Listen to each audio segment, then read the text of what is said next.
Monsieur Camara, lors de votre première comparution à la barre de ce tribunal, on vous avait notifié les faits pour lesquels vous comparaissez devant ce tribunal. Et à la question de savoir si vous les reconnaissez, vous avez répondu par la négative. Parfaitement. Alors vous avez la parole aujourd'hui pour dire au tribunal ce que vous savez dans cette affaire. Merci, Monsieur le Président. Je voudrais, avant de parler des événements du 28 septembre 2009 et donner ma part de vérité, commencer par une pensée aux victimes et aux familles éplorées et à tout le peuple de Guinée. Je veux parler de cette pensée, m'incliner devant la mémoire de toutes les victimes, présenter mes condoléances aux familles. Et également, ma pensée va vers le capitaine Feu Joseph Makambo, Loi, qui a perdu sa vie pour me sauver. Si je suis devant ce tribunal aujourd'hui, j'ai pris le Dieu le Tout-Puissant de le garder dans son paradis éternel. C'est l'occasion pour moi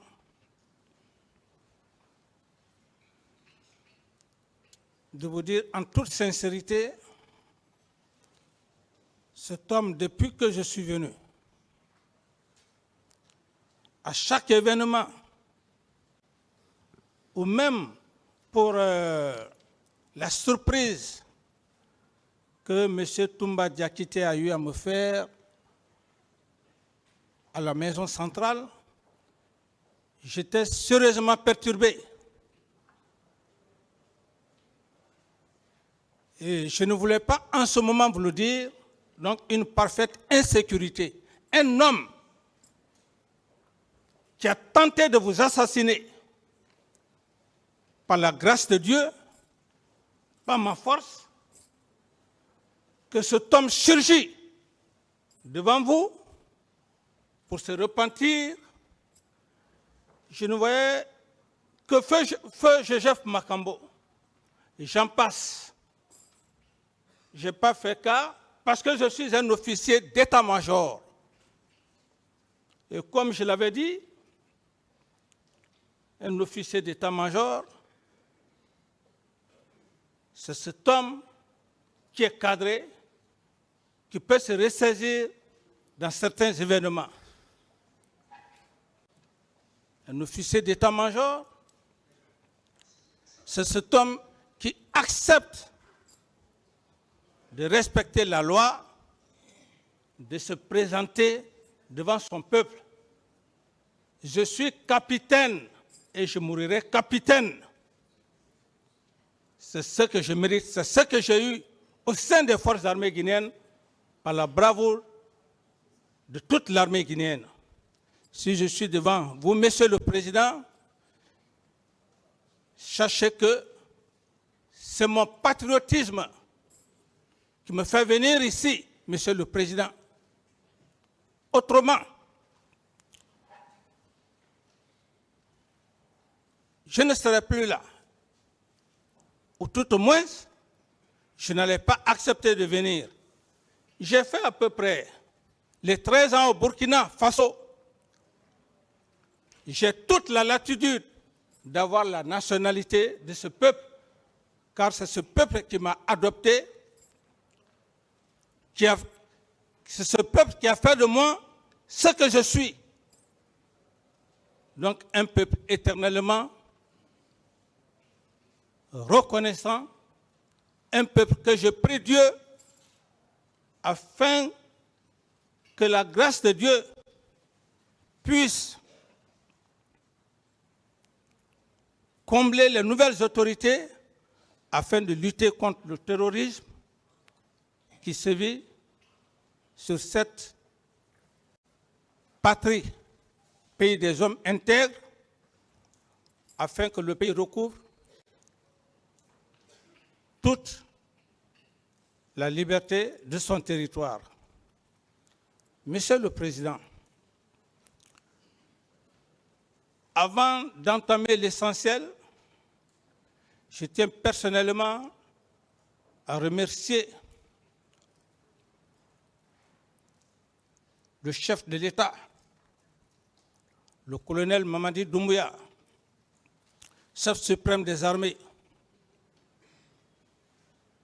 et son ministre de la Justice, garde des Sceaux, et tous les membres du gouvernement, d'avoir accepté que ce procès échoue. Je m'explique. La vie d'un homme, c'est quoi? La vie d'un homme, c'est l'honneur. C'est pourquoi je le remercie, je remercie le président Doumbouya. Mon honneur en dépendait. Ce n'est pas l'argent. On peut tout perdre dans la vie, mais il ne faut pas perdre l'honneur. Je suis venu devant vous, Monsieur le Président, devant votre peuple, pour vous dire que cet homme qui est devant vous, c'est un homme sincère, honnête, patriote. Il n'est venu nulle part, Monsieur le Président.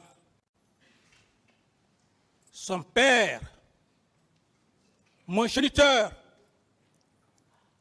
fut le premier chauffeur de votre aîné, feu Maître Makati. Je vous prie, Monsieur le Président, et les éminents magistrats, de bien vouloir, si vous voulez bien, demander vos collègues d'ouvrir les archives de feu Mamadou Koulé Camara. Qui était cet homme? Ou tout au moins que vos collègues essayent de mener des enquêtes. Est-ce le géniteur de celui qu'on a appris ou entendu, capitaine Moussa Dadis Camara, président de la Guinée? Est-ce que son père fut-il un menteur, un assassin, un homme généreux? Oui,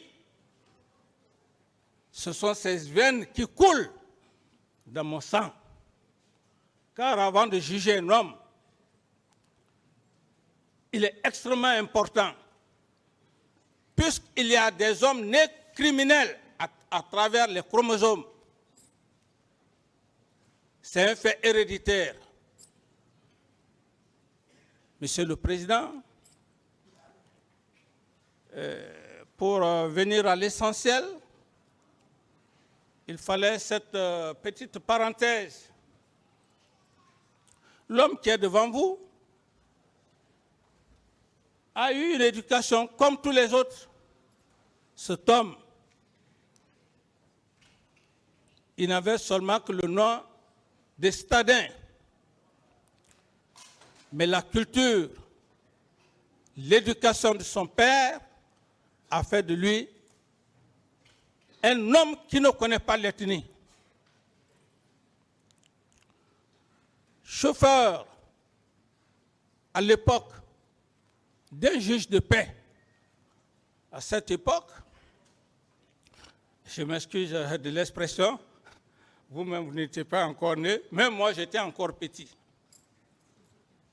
À cette époque, un homme qui, de par sa générosité, tous les paysans qui venaient dans les villages, parce que simplement, le vieux Mamadou Koulé, à l'époque, portait vos robes rouges, vos robes noires pour les défilés. Pour les paysans, c'est un intellectuel. Pour les paysans, lorsque son maître lui dit, Mamadou Koulé, après les audiences, comme vous le faites, Monsieur le Président, dès que vous sortez, la première des choses, si vous voulez commissionner votre chauffeur, c'était comme ça. Une fois que les paysans voyaient cet homme, on dit attention, il est important. C'est comme ça que cet homme a eu l'ascendance jusqu'au moment où il a passé une partie dans la vie politique. Cette éducation, Monsieur le Président, n'aurait pas été prévue pour nous. Cet homme nous privait. Il n'avait pas besoin de dire tel vient de quel village. Je l'ai vécu. C'est ce qui a fait que je me suis battu pour votre peuple, Monsieur le Président. Ce n'est pas un fait de hasard. L'homme, on appelle l'homme par les gènes. Les gènes, c'est le caractère héréditaire. Certainement, beaucoup peuvent penser Dadis Camara est fou. Dadis Camara n'est pas fou. Dadis Camara est généreux. Parce que Dadis Camara reconnaît ses ancêtres. Mon aïeux est dans un petit village, une section du nom de Koropara. Allez dans ce village, vous demandez qui était ce grand guerrier. C'est de cela qu'il s'agit, Monsieur le Président. Je ne viens pas devant vous pour vous raconter de n'importe quoi. Je veux que vous connaissiez cette personne, cet homme qui est devant vous. Et comment il a réussi à être président, à gérer cette nation. Ce n'est pas dans le mensonge, Monsieur le Président. C'est l'éducation que j'ai reçue dans ma famille. C'est un homme sincère, qu'on le veuille oui ou non. Pour certains, vous m'avez vu ici, et aujourd'hui, Dieu me donne la raison. Je disais tantôt que moi, je me bats pour les nouvelles générations. Voilà aujourd'hui, vous êtes devant moi, je suis devant vous. L'histoire m'a donné raison. Lorsque je vois le président, jeune cadre et les éminents magistrats, ce que je disais hier au Palais du Peuple, c'est de cela que j'ai besoin, c'est l'honneur, ma sincérité. Qu'on ne vienne pas raconter des allégations sous forme pyramidale, dont les structures ne tiennent pas. Excusez,